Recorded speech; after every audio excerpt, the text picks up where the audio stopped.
વગેરે ધર્મમાં કુધર્મ છે, યજ્ઞમાં પશુ બલિ આપવો વગેરે ધર્મમાં અધર્મ છે. યજ્ઞમાં જે પશુ બલિ આપે ને એ અધર્મ છે.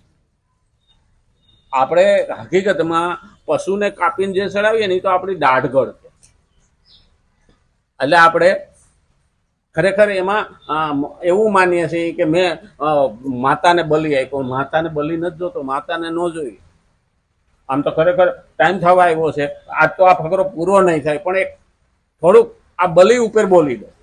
એને કીધું પશુ બલિ આપવું ને એ ખરેખર પાપ છે, પણ છતાં આપણને ખાવાનો શોખ હોય ને એટલે આપણે બોકડાનો કરીએ. હવે એક જગ્યાએ એક ગામમાં અમે ગયા હતા ને, તો ઓલા ભાઈ કે હાલો કે માતાને માટે. હવે આપણે આપણા ભેગો હોય એટલે નાઈ ન પડાય, એટલે લઈ ગયો. તો એક મોટું મકાન વૈશમાં થાંભલો, એટલે ગામડામાં તો મોટા મકાન હોય. 200 માણસ ઊભું હમાય ને આવા, અને એક કાળા કપડા પહેરેલો લાંબા વાળ ને બેઠો બેઠો ત્યાં ધૂણો ધખાવીને પેલો ધુમાડો કરીને બેઠો હતો. અને બેઠો બેઠો ધૂણે. અને હું ગયો એટલે ઓલાને કીધું કે આવ્યા છે એ કે સાહેબ, એટલે મને જગ્યા કરી આપી, એની પાસે બેહાડ્યો.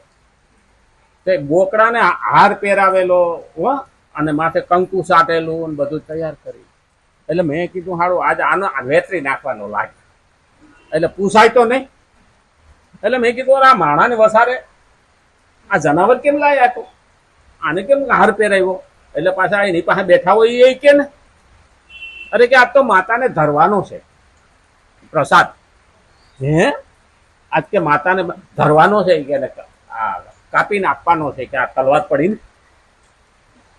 હે વિહિત મેલડી, હે ખપર જોગણી, હું તો પછી એને આગળ ક્યાં યાદ એવી સર્વભૂતેષુ શક્તિ રૂપેણ સંસ્થિતાય નમતસ્ય નમતસ્ય નમો નમઃ. મેં તો દેવી પારાયણ કર્યું અને ભગવતીને કીધું કે તે કંઈક ને દૈત્યોને રણમાં રોડી અને ઘોડા વધેરી નાખ્યા અને બધાના ખપ્પરમાં લોહી ભરીને પી ગઈ. આવી વિહેજ મેલડી, તને તું આવી નમાલી છો કે તને કોઈ કાપી દે તું ખા? આ મારાથી સહન નથી થતું માં, અહીંયા મારાથી ન બેહાય એમ કરી હું તો ઊભો થઈને હાલતો થઈ. હવે ઓલા બધા જોઈ રહ્યા, 200 માણસ ઊભા હતા બેઠા, બધા જોતા, બધી શાંતિ થઈ ગઈ.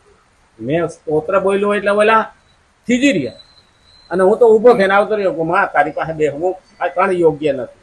બીજા દિવસે અમે સવારે નીકળ્યા ને તો બોકડાના ડોકમાં 2-3 હાર પહેરેલા. એટલે મેં કીધું કે જનાવરને ડોકમાં હાર પહેરાયો તો કે એ ઓલો રાઈટ કે ભુવાજીએ રમતો મેલજી. પછી અમે ભુવાજીને મળ્યા. એ કે હારું મને મગજમાં ઉતરું ખરું કે માતા ખાવો હોય તો કે ટોળામાં જઈને 7-8 નો ખાઈ આવે. તે માં એવી નમાલી છે કે એને તમે કાપીને દો તો ખાય. મને કે હારું મગજમાં ઉતરી ગયું મને, એટલે રમતો મેલ દીધો. હું હાલો એક જીવ તો બચ્યો. આવા વેમમાં માણસ પશુ બલિ આપે છે એ પાપ કરે. હકીકતમાં આજ તો ટાઈમ થઈ ગયો છે, આવતીકાલે જો રામચંદ્ર ભગવાન કૃષ્ણ કનૈયા લાલ કી જય, ગજાનંદ ગણપતિ ભગવાન કી નમઃ. પતિ હર હર મહાદેવ.